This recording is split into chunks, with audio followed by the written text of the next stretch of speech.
आप देख रहे हैं समय शिखर और अब बात झारखंड की। झारखंड में खजाना खाली है, ट्रेजरी फ्रीज है, विकास कार्य बिल्कुल ठप हो चुका है।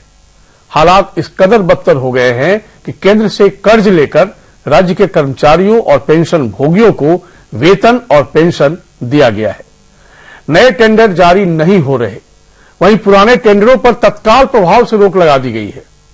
जाहिर है नवगठित सरकार हेमंत सोरेन के लिए ये एक बड़ी चुनौती नहीं, सबसे बड़ी चुनौती हो गई है। हम अपने मेहमानों से इस पर चर्चा करेंगे। देखिए कुबेर पर आखिर संकट क्या है।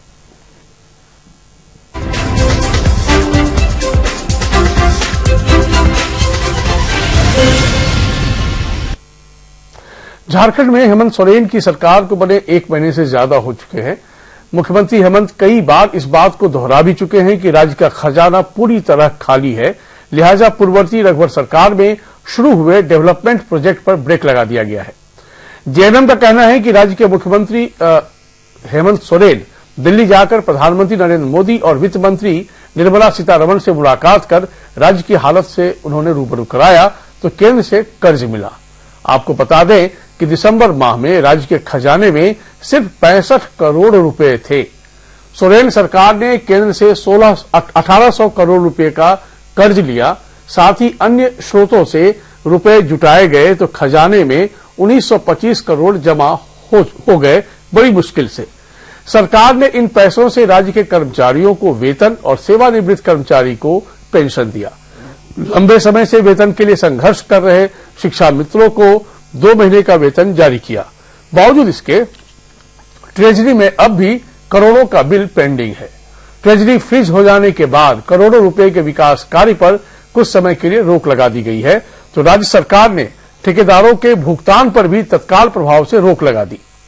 नए टेंडर भी जारी नहीं किए जा रहे और तो और राज्य सरकार पर कर्ज का बोझ बढ़ता ही जा रहा है। इन हालातों के लिए सत्ताधारी दल जो पूर्व में थी बीजेपी और पूर्व सीएम रघुवर दास को जिम्मेदार ठहरा रहे हैं, तो बीजेपी सफाई दे रही है। वहीं राज्य के अर्थशास्त्रियों का कहना है कि हालात बेहद चिंताजनक है। अमीर राज्य की गरीब जनता और खजाने का भला तभी होगा जब प्रदेश में निवेश आएगा। पिछली सरकार ने जिस तरह से काम किया है तो ये साफ हो गया है कि वो जाने से पहले जितने भी पैसे थे उसका उन्होंने बंदर बांट किया है। और जो ये सरकार बनी है, मुख्यमंत्री जी ने आदेश दिया है कि जहां जहां पे शंकाएं हैं कि पैसे का बंदर बांट हुआ है उस पे इंक्वायरी होगी। जो रेवेन्यू कलेक्शन होता है वो आम तौर पर उसके लिए सबसे पीक महीने जो होता है वो दिसंबर, जनवरी, फरवरी का महीना होता है। इस दौरान चुनाव रहे तो मुझे लगता है शायद रेवेन्यू कलेक्शन में थोड़ी परेशानी आई होगी या थोड़ा टारगेट से पीछे रहा होगा। लेकिन अब तो इनकी सरकार है, अब तो इनकी सरकार बने 1 महीने से ज्यादा का समय हो गया, तो मुझे लगता है रेवेन्यू कलेक्शन में तेजी लाना, क्योंकि यही क्वार्टर में सबसे ज्यादा रेवेन्यू कलेक्शन होता है, तो ये तो इनकी जिम्मेवारी है। तो अब ये पुरानी बातों के लिए हमें जिम्मेवार अगर तो मानते हैं, मुझे लगता है ये गलत है। इन्हें नई शुरुआत करनी चाहिए।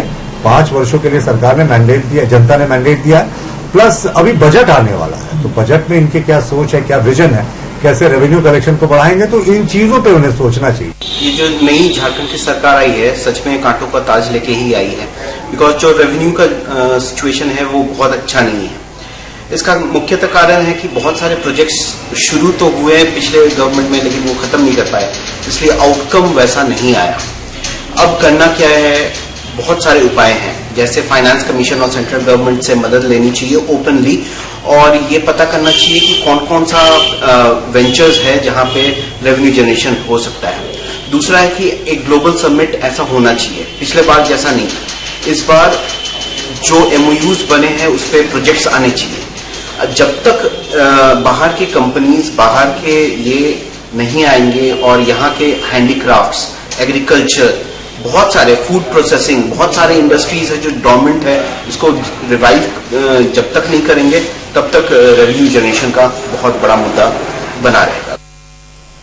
समझने की कोशिश करते हैं, गंभीर मामला है और चुनौती बहुत बड़ी है मौजूदा सरकार के लिए, क्योंकि अतीत की सरकार ने इनके लिए कुछ भी नहीं छोड़ा। खैर, हमारे इस वक्त रांची स्टूडियो में कई मेहमान मौजूद हैं। विनय सिन्हा दीपू, आप आधिकारिक प्रवक्ता हैं कांग्रेस का, आपका बहुत स्वागत है।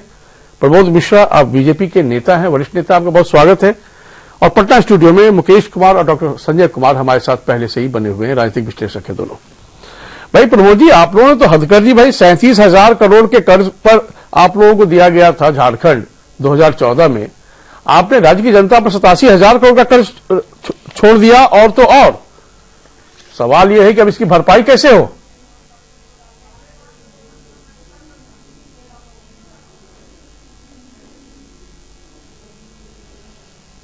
प्रमोद जी, 87,000 करोड़ पड़ रही है। जो भी फंडिंग मिला उसको सरकार ने विकास में उपयोग किया। आउटकम नजर नहीं आया ना? आती है नई सरकारें हैं, आउटकम नजर नहीं आया। आपने जो डेवलपमेंट किए हैं तो नतीजे तो ये है, खजाना खाली है। हाँ, खजाना खाली है। जितनी भी सरकारें आती है बदलती है ना, वो कहती है कि खजाना खाली है। सरकार है कि बहुत रिसोर्सेज है टैक्सेज का। सरकार अभी जो है सो मंत्रिमंडल बना है, ये जो है सो बजट ला के प्रावधान करें। बहुत से रिसोर्सेज हैं तो पैसे का, जिससे टैक्सेशन आएगा और सब कुछ होगा।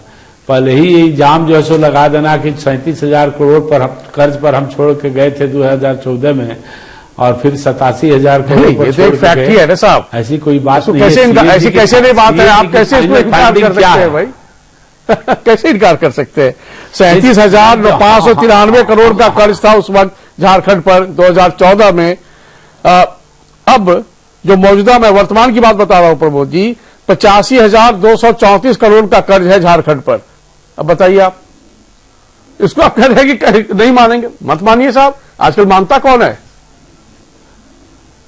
नहीं, मानने की सवाल नहीं है। जो सच बात हो मानने की सवाल है। सरकार हेमंत जी की बनी है और वो कैबिनेट का गठन किए हैं। बजट ले आवें, बजट में लाके सारे प्रावधानों को करें। और राज्य सरकार के द्वारा टैक्सेशन की बहुत सी व्यवस्था है, रेगुलर टैक्सेशन मिलता है। इसके बाद में हेमंत जी ने जो है सो मोदी जी से बातचीत किया, माननीय जो है सो प्रधानमंत्री जी से, उन्होंने बातों को रखा।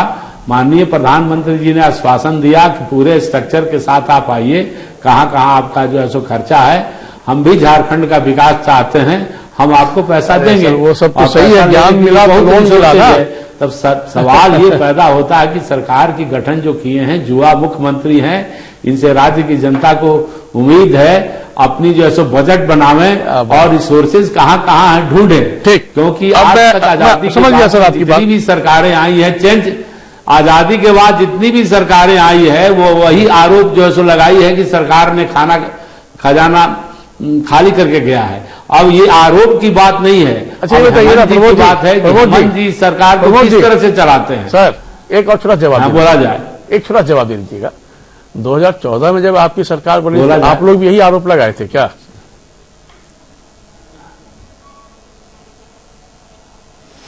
सुनाई नहीं पड़ रहा है ठीक से। 2014 में आपकी आवाज नहीं, मैं बता रहा हूं, आवाज आ रही है सर?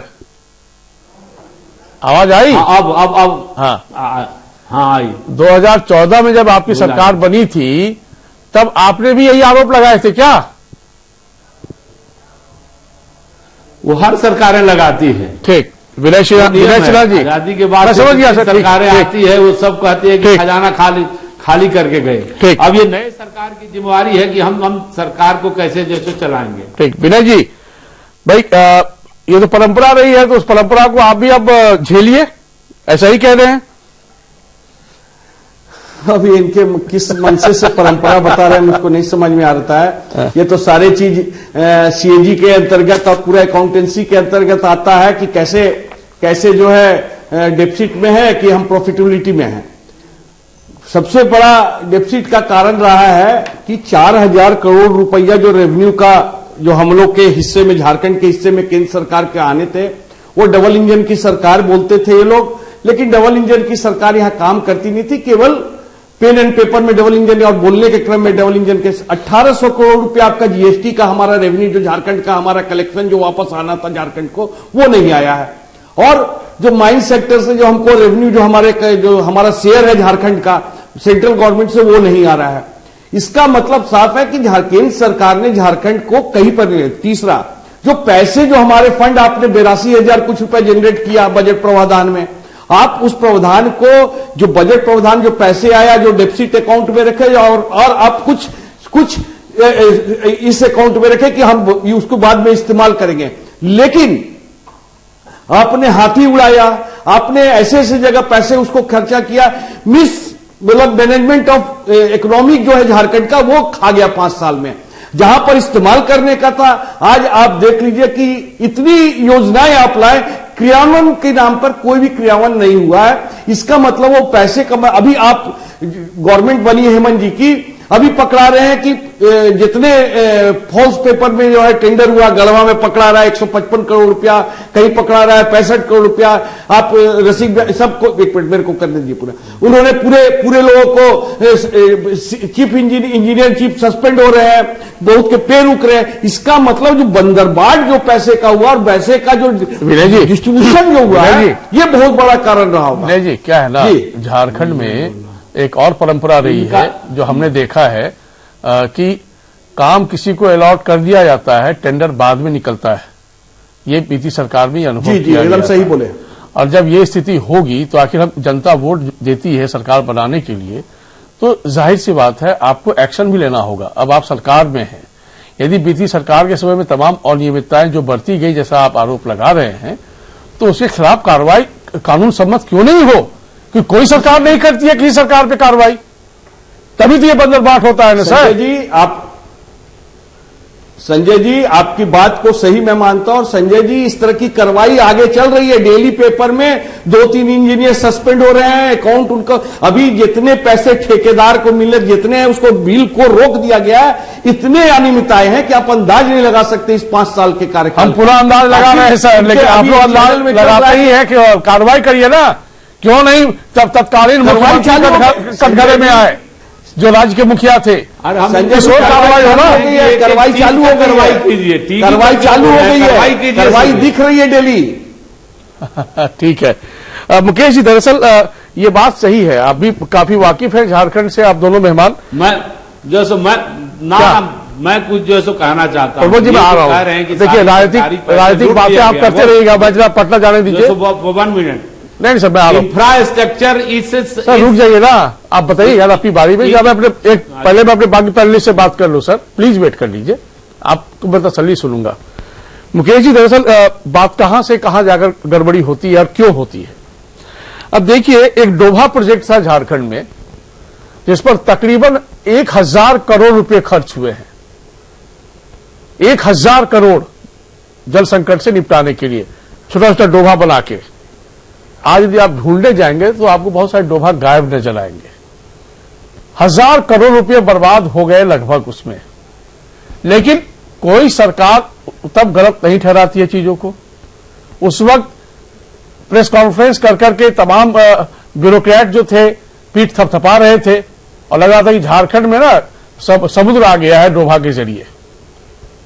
ऐसे ऐसे चीजों में सरकार खुद शराब बेचने लगी, उस पर भी आपत्ति जताई गई थी, तब उसमें मेजर लॉस हुआ था। बहुत सारे फैक्टर हैं, तो 65 करोड़ छोड़कर ही तो जाएगी सरकार फिर, क्योंकि बंदरबाट फिर यदि हो रहा है तो आखिर कब कौन ध्यान देगा?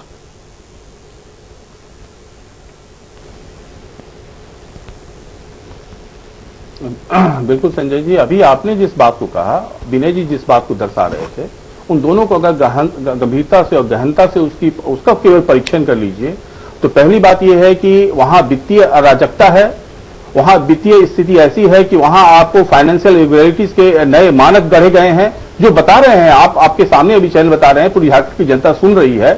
और आप अगर वहां थे, ऐसा आप नहीं कह सकते हैं कि हेमंत जी वहां नहीं थे, क्योंकि वहां प्रजातंत्र है, मेन ऑपोजिशन होता है। सदन में दोनों मुख्यमंत्री और नेता प्रतिपक्ष उतना ही जिम्मेवार होता है, क्योंकि हम वेस्टमिनिस्टर मॉडल पे काम कर रहे हैं। प्रजातंत्र में सरकारें बदलती हैं, और जब भी सरकार बदलती है या नहीं बदलती है, नेता प्रतिपक्ष जो है शैडो गवर्नमेंट का मुखिया होता है और सरकार का मुखिया जो है वो मुख्यमंत्री होता है। तो ऐसी स्थिति में नेता प्रतिपक्ष के रूप में हेमंत जी ने सारी वित्तीय अनियमितताओं को क्यों नहीं देखा? उन्होंने हर एक की जानकारी क्यों नहीं ली? और अब जब सरकार में वो बैठे हैं तो 1 महीने में, अभी आप बोल रहे हैं कि आपने रोका, आपने इंजीनियर का रोका, ऐसे रोकने की कोई जरूरत नहीं है। आप जो है उसको सॉर्ट आउट कीजिए कि ये वित्तीय अनियमितता के गहरे वाले लोग, चाहे उसमें मुख्यमंत्री हों, चाहे उसमें फाइनेंस मिनिस्टर जो कि खुद रघुवर दास थे, या उनके आईएएस ऑफिसर्स हों, या उनके बाकी लोग हों, वो कौन लोग उनको चिन्हित कीजिए और चिन्हित करने के बाद उनको उन पर तत्काल कार्रवाई कीजिए। क्योंकि अगर पैसा नहीं होगा, राज्य के पास राजस्व नहीं होगा, तो कोई भी विकास की बड़ी कार्यक्रम नहीं हो सकता है, और विकास का कार्यक्रम नहीं हो सकता है तो पुनः आप पुनः मूस को भवा वाली स्थिति में चले जाएंगे और कभी उसमें कायाकल्प करने की स्थिति में नहीं होंगे। दूसरी बात है, अगर आपको ऐसा लगता है कि वित्तीय अराजकता बहुत ही सीमा पे है, तो आप व्हाइट पेपर अभी लाइए। आपने अभी तक व्हाइट पेपर नहीं लाया, 30 दिन आप सरकार चला चुके हैं। आप एक व्हाइट पेपर लाइए कि जिससे राज्य की जनता को और देश की जनता को स्पष्ट हो कि किस ढंग से कुरीतियों के साथ में, किस ढंग से पैसे को लुटाने के बाद में, जिस बात का आप जिक्र कर रहे हैं, जिस ढंग से डोवा प्रोजेक्ट का अभी जिक्र किया है, तो वही बहुत महत्वपूर्ण है। लेकिन आपको यह भी नहीं भूलना चाहिए कि IL&FS का प्रोजेक्ट जो है आपके समय में लागू हुआ था, वो टेंडर को भी ध्यान में रखिएगा। तो इस ढंग से अगर भ्रष्टाचार, जिस ढंग से विकास के मानक गढ़ने की बात झारखंड में की गई थी रघुवर दास के सरकार में, आज वो भ्रष्टाचार के मानक के रूप में प्रतीत होते हैं, जिस बात का खुलासा आप कर रहे हैं। लेकिन वहां महत्वपूर्ण यह है कि व्हाइट पेपर अभी आना चाहिए, और अगर बहुत बड़ी बुरी स्थिति है तो इस देश में, इस संविधान में फाइनेंशियल इमरजेंसी की भी व्यवस्था है, आप लागू कीजिए और केंद्र सरकार से पैसे लीजिए, लेकिन जनता के सपनों को पूरा कीजिए, जनता के विकास के वादों को पूरा कीजिए और जनता को विकास पहुंचाइए। क्योंकि पैसे नहीं होंगे तो आप गवर्नेंस आपको किसी मायने में नहीं होगा, क्योंकि बाकी सारी चीजें तो आप कर ही रहे हैं। आप गाड़ियों से तो घूमना आपने छोड़ा नहीं है। आपके विधायक जो है, आपके जो आईएएस ऑफिसर्स हैं, वो हवाई जहाज से अभी दिल्ली की यात्रा करते हैं। तो ये सारी चीजें उसको रोकिए जहां पे पैसे ज्यादा खर्च हो रहे हैं, और वर्तमान परिस्थिति में हेमंत जी को एक बड़ा कठोर निर्णय लेते हुए दोषियों के ऊपर सख्त कार्रवाई करने की जरूरत है, और संभव हो तो जेल भेजने की जरूरत है। ठीक।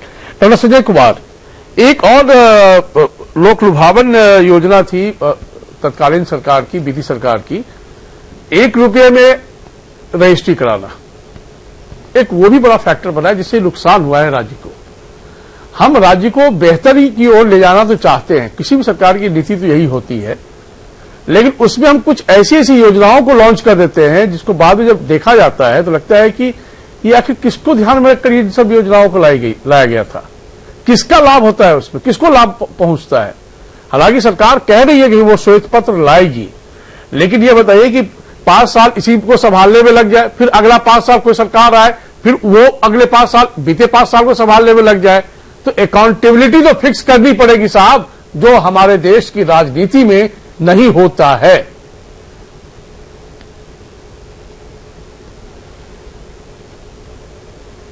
बिल्कुल नहीं होता है, और सस्ती लोकप्रियता के लिए कभी कभी लोग इस तरह के पैसों का जो कहते हैं कि एक तरह से बंदरबाट होता है, वैसी वैसी योजनाओं को आकार देने में जिसका कि कोई फ्रूटफुल रिजल्ट भविष्य में आने वाला नहीं है। वहीं पर डेमोक्रेसी में जब वो पार्टियां विपक्ष में होती है तो वो मुखर नहीं रहती है, वो चुप रहती है। जब वो सत्ता में आती है तब वो अपनी बात करने लगती है कि भाई हमारे पास तो कुछ नहीं मिला। और आपने देखा कि इसको कहा भी जाता है कि ये तो परंपरा है, बस कह देते हैं लोग कि खजाना खाली है, हमको भी खजाना खाली मिला। जनता का क्या भला होगा? अब झारखंड जैसा स्टेट जिसके पास रेवेन्यू जनरेट करने के इतने सारे सोर्सेज हैं, सारे माइंस वहां हैं, और उसके बाद भी 1800 करोड़ सत्ता में आते ही हेमंत सोरेन को लोन लेना पड़ा केंद्र सरकार से। ये कहीं न कहीं से तो झारखंड की जनता के साथ मजाक है। और विपक्ष मुखर क्यों नहीं रहती है भाई? जब भी बजट आता होगा ऐसा कुछ नहीं होगा कि रघुवर जी जो है वो सब खजाना एक बार में खाली कर दिए। बजटीय प्रोविजन में तो चर्चा होती होगी, सदन में डिबेट होता होगा, डेफिसिट की बात वो करते होंगे कि हमारा क्या डेफिसिट है। ये एकाएक तो सरकार बदली, सत्ता बदली और ये सारी चीजें नहीं आ गई। या ऐसा नहीं है कि इस बार का रेवेन्यू कलेक्शन घट गया या इन लोगों ने स्ट्रिक्टली अभी तो रेवेन्यू कलेक्शन होना बाकी है। ये 5 साल तक लोग कहां सोए रहते हैं? सर देखिए क्या है ना, बहुत चिंतनीय स्थिति। वही मैं कह रहा हूं कि अभी तो रेवेन्यू कलेक्शन इस साल का, तो मान लिया जाए कि अगर इस तरह के फाइनेंशियल क्रंच में ले जाकर के स्टेट को छोड़ते हैं, ठीक है, डेमोक्रेसी में 5 साल में जनता को एक ही बार मौका मिलता है चुनने का, लेकिन अगर हम रहेंगे तो हम भी यही करेंगे, वो रहेंगे तो वो भी यही करेंगे, अगली सरकार आएगी वो भी यही करेंगे, और हर एक दूसरे पर अकाउंटेबिलिटी करेंगे। उन्होंने गड़बड़ किया, मैं तो ठीक था। ठीक बात। तो यहां से तो जनता तो मर जाएगी बेचारी। ठीक। प्रमोद जी, मैं आपके पास आऊं उससे पहले मैं एक आपको फैक्ट फाइंडिंग्स दिखा देता हूं झारखंड के खजाने को लेकर। झारखंड के खजाने पर एक नजर डालें तो हालात का पता चलता है। राज्य सरकार पर इस समय 85,234 करोड़ का कर्ज है, जबकि 2014 में यह कर्ज 37,593 करोड़ रुपए था। जाहिर है कर्ज का बोझ करीब 3 गुना ज्यादा हो गया है, जो चिंताजनक है। यानी 2014 में जब रघुवर सरकार बनी थी उसका कर्ज का बोझ बहुत कम था, जो 5 वर्ष में लगातार बढ़ता गया और बढ़ते बढ़ते 85,000 करोड़ से अधिक हो चुका है। मुख्यमंत्री हेमंत सोरेन के लिए रेवेन्यू जनरेट करने के लिए काफी उन्हें मेहनत करनी पड़ेगी और ये बहुत बड़ी चुनौती अब मानी जा रही है, इसलिए विकास कार्य फिलहाल ठप पड़े हुए हैं।